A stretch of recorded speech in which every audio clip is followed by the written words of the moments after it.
and good morning dear students. Welcome back again social science class. I hope you all done your previous chapter question answer in your fair copy.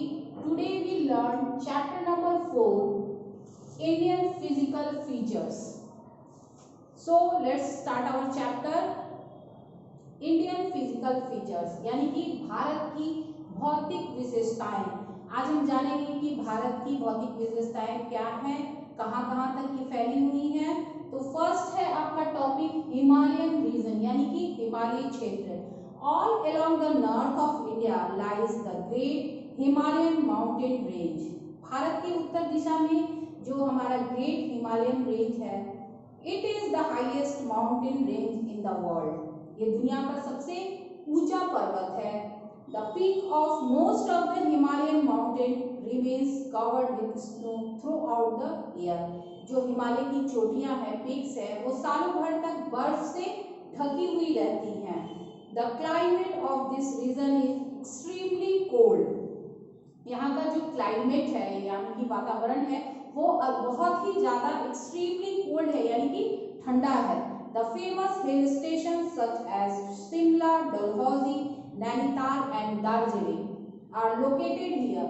इसके जो hill station है यानी कि पहाड़ी क्षेत्र है वो कौन कौन से हैं? शिमला है, डलहौजी है, नैनीताल है, are located here.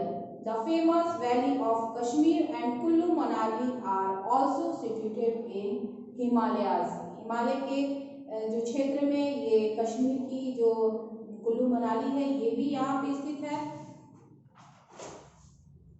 सेकंड है आपका द नॉर्थर्न प्लेन्स यानी कि भारत का उत्तरी मैदान। Many rivers like the Ganga, Yamuna, Indus, Ravi and Sutlej flow through the northern plains. ये भारत के जो हिमालय का जो पर्वत है ये सारी जो नदियां हैं उसी से निकलती हैं। और these rivers have made the land fertile and rich। ये जो रिवर है ये यहाँ के क्षेत्रों को, यहाँ के जो जमीनों को क्या करती है, बहुत ही अधिक उपजाऊ बनाती है। many crops are grown here। यहाँ बहुत तरह के फसलें उगती हैं क्योंकि यहाँ की जो जमीन है वो बहुत ही ज्यादा अधिक उपजाऊ है। therefore this region is densely populated। और जहाँ पे जब कोई चीज अच्छा रहता है तो वहाँ की आबादी भी अधिक हो जाती है। तो भारत का जो उत्तरी मैदान है, उत्तरी क्षेत्र है वो बहुत ज्यादा ये है पॉपुलेटेड है यानी कि घनी आबादी वाला है। Amritsar, Ludhiana, Agra, Delhi, Kanpur and Kolkata are some of the main industrial cities in this region. जो अमृतसर है, लुधियाना, आगरा, दिल्ली जो है ये सारे क्या है, इंडस्ट्रियल यानी कि कल कारखाने वाले यहाँ क्षेत्र हैं बहुत सारे।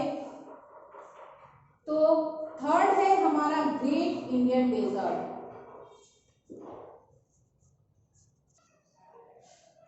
द ग्रेट इंडियन डेजर्ट यानी कि भारत का महान रेगिस्तान। The north western part of India is a desert. जो भारत का उत्तरी दक्षिणी जो इलाका है वो कौन सा है, वो डेजर्ट का इलाका है यानी कि रेगिस्तान का इलाका है। It is known as the Thar desert of great Indian desert. हम सब जानते हैं जो थार डेजर्ट है वो इंडिया का ग्रेट डेजर्ट है यानी कि महान रेगिस्तान को हम उसका नाम देते हैं। It occupy most of the western Rajasthan. ये वेस्टर्न जो इलाका है राजस्थान का उसको वो छेका हुआ, ऑक्यूपाई किया हुआ यानी कि ऑक्यूपाई का मीन्स हो जाता है छेकना। This part does not receive much rainfall throughout the year। यहाँ पे भारत में जो इसका इलाका है रेगिस्तान का, यहाँ पर अधिकतर वर्षा कम होती है, यहाँ पानी कम बरसता है। तो यहाँ का जो क्लाइमेट है वो बहुत ही ज़्यादा हॉट एंड ड्राई है। तो climate is very hot and dry. The land here is not suitable for cultivation. Cultivation means होता है खेती। खेती के लिए हमको जैसे कि हमारा जो नॉर्थर्न प्लेन है वो ज़्यादा सुटेबल है, वहाँ की जो ज़मीनें हैं वो ज़्यादा फर्टाइलाइज होती है, ज़्यादा उपजाऊ होती है। और इधर जो रेगिस्तानी क्षेत्र है यहाँ का जो कल्टीवेशन है, जो खेती का जो क्षेत्र है वो उपजाऊ नहीं है। आप जानते हैं कि रेगिस्तान में खेती करना आसान नहीं है वहाँ, क्योंकि वहाँ की बारिश ही नहीं होती है, वहाँ की जो मिट्टियाँ होती है वो मिट्टी ही नहीं होती है, वो बालू से भरी होती है, बलवट होती है, तो वहाँ पे कोई भी पेड़ पौधा या कोई भी क्रॉप्स वहाँ पे नहीं हो पाता है। Only a few bushes, thorny plants and plum trees grow in this region. इस क्षेत्र में झाड़ियाँ वाले और जो कैक्टस वगैरह पेड़ पौधे हैं वो अधिकतर होते हैं। Life is very hard in the desert. जो रेगिस्तान का इलाका होता है वो बहुत ही ज़्यादा हार्ड होता है, वहाँ बहुत मुश्किलें आती हैं क्योंकि वो जो ज़मीन होता है वो बालू से भरा होता है। जगह जगह स्टैंड जो ड्यून्स होते हैं, सैंड ड्यून्स, जो बालू के पहाड़ बने रहते हैं, चलने में दिक्कत होती है, वहाँ पे यातायात की सुविधा कम रहती है क्योंकि वहाँ आम सड़क तो होता नहीं है, वो प्लेस तो होता नहीं है, तो बहुत सारे प्रॉब्लम्स आते हैं। तो यहाँ का जो लाइफ है वो ज़्यादा हार्डी हो जाता है, बहुत स्ट्रगलिंग वाला हो जाता है। तो यहाँ पे लोग ज़्यादा से ज़्यादा सर्वाइव नहीं कर पाते हैं आराम से। द डेजर्ट एरिया है थिनली पॉपुलेटेड। यहाँ का जो ये जो इलाका है ये ज़्यादा घना नहीं होता है। क्यों? क्योंकि यहाँ की जो लाइफ स्टाइल है बहुत हार्डी है, तो यहाँ लोग सर्वाइव नहीं कर पाते हैं। तो उसके बाद लास्ट वाला है हमारा द पेनिसुलर प्लेट्यू, यानी कि प्रायद्वीप। तो ये जो प्लेट्यू है, पेनिसुलर प्लेट्यू, यानी कि इसको ये क्यों कहते हैं, तो सबसे पहले आप ये जानिए। ये 3 भाग पानी से ढका होता है, तो ये ट्रायंगल शेप में अक्सर यहाँ की जो होती है जगह वो ट्रायंगल शेप में होता है, तो इसको हम लोग प्रायद्वीप बोलते हैं। The southern part of India is triangle in shape. South यानी कि दक्षिण का जो इलाका है हमारा वो ट्रायंगल शेप में है, त्रिकोणाकार में है। It is surrounded by sea on 3 side. यह 3 तरफ से समुद्र से ढका हुआ है। This type of land is called a peninsular. इस तरह की जमीन को हम क्या कहते हैं? पेनिसुला कहते हैं, यानी कि प्रायद्वीप कहते हैं। The India peninsula is surrounded by the Arabian Sea on the west and the Bay of Bengal in the east. The India Oceans lie in the south. The 3 seas meet and Kanyakumari. There are narrow coastal plains along the sea coast. The India Peninsula is very pure region. Therefore, it is also called the Peninsular Plateau. A plateau is a flat land which is higher than its surrounding area. ये जो प्रायद्वीप है वो 3 भाग से पानी से ढका हुआ है और यहाँ का जो क्षेत्र है वो बहुत ही ज़्यादा प्लेन नहीं है, रॉकी होता है, पहाड़ी होता है। Most of the land surface is Rocky, यानी कि बहुत ही कंकड़ीला टाइप का पर्वत, जो पहाड़ के जो टुकड़े अक्सर यहाँ जो समुद्र से घिरे हुए हैं, तो अक्सर वो सारी चीजें हमको यहाँ मिलती है। The soil is very fertile but the plateau region is rich in minerals. यहाँ की जो जमीनें हैं वो बहुत ही उपजाऊ है, बट अपने साथ क्या करती हैं? बहुत सारी खनिज पदार्थ भी ले आती हैं। Many big rivers like the Mahanadi, Godavari, Krishna and Kaveri.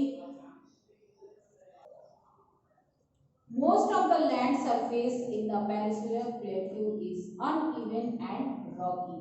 जो ये प्रायद्वीप की जो जमीनें हैं वो अधिकतर समतल नहीं है, रॉकी है, यानी कि पथरीली है। The soil is not very fertile, but the plateau region is rich in minerals. यहाँ की जो जमीन है वो फर्टाइल नहीं है, यानी कि उपजाऊ नहीं है, बट यहाँ का जो खनिज पदार्थ है वो बहुत ज्यादा अधिक है यहाँ पे।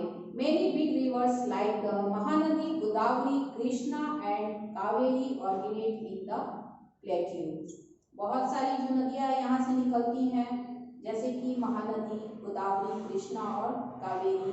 Unlike the Himalayan rivers, these rivers depend mainly on rain water. ये जो हिमालय से निकलती हुई जो नदियाँ हैं वो अधिकतर रेन वाटर यानी कि वर्षा ऋतु पर ही डिपेंड रहती हैं। Therefore, they have very little water in summer. यहाँ इन नदियों में गर्मी के दिनों में बहुत कम पानी हो जाता है। क्यों? क्योंकि ये रेन वाटर पे डिपेंड करती हैं। ये सारी नदियाँ जब बारिश होती है तब इन नदियों में भी पानी अधिक होता है वरना गर्मी के दिनों में यहाँ पानी बहुत कम मात्रा में होता है। समटाइम दे इवन ड्राइयर, अधिकतर गर्मी जब ज्यादा पड़ने लगता है तो लगभग यहाँ से इस नदियों से पानी समाप्त हो जाता है। Kerala, Karnataka, Maharashtra, Andhra Pradesh, Chhattisgarh, Orissa and Tamil Nadu are the state which mainly cover this region. ये सारे जो स्टेट हैं ये इस क्षेत्र से सटे हुए हैं। उसके बाद है हम लोग का लास्ट जो है द आइलैंड, यानी कि आइलैंड का मतलब आप सब जानते हैं कि टापू होता है जो पूरी तरफ से ये पानी से घिरा रहता है। द आइलैंड, जो आइलैंड है यानी कि टापू जो है वो दो भागों में बटा हुआ है। One group of island in the bay of Bengal, they are called the Andaman और निकोबार आइलैंड।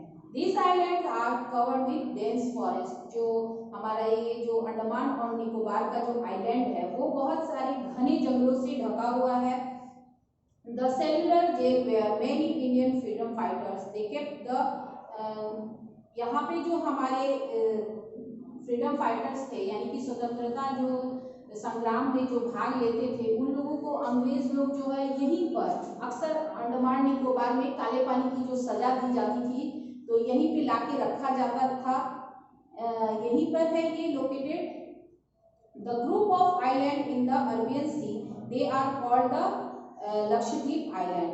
ये जो अरबियन सी में जो ये आइलैंड है जिसको हम लोग लक्षद्वीप आइलैंड बोलते हैं वो जो है वो बहुत छोटे छोटे भागों से 36 स्मॉल आइलैंड से मिलकर ये बना हुआ है।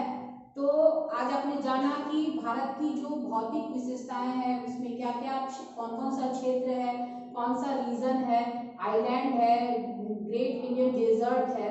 तो now our chapter is finish. So आपका जो ये इस चैप्टर का जो आपका पीडीएफ सेंड होगा आप अपने फेयर कॉपी में इसको ये फेयर कर लेंगे सोशल साइंस के।